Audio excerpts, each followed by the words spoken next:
Team India star pacer Mohammed Shami one day World Cup 2023 final తర్వాత మళ్లీ తిరిగి మైదానంలో అడుగుపెట్టలేదు.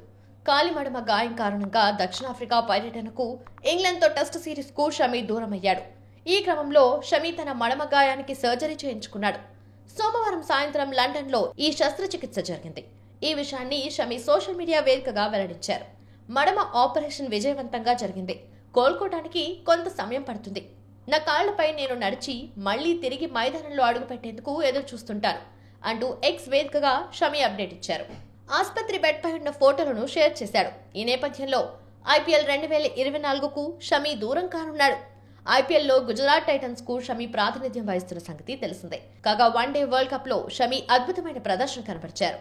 ఓవైపు చీలమండ గాయానికి ప్రత్యేకమైన ఇంజెక్షన్లు తీసుకుంటూనే వరల్డ్ కప్ లో దుమ్ములేపాడు.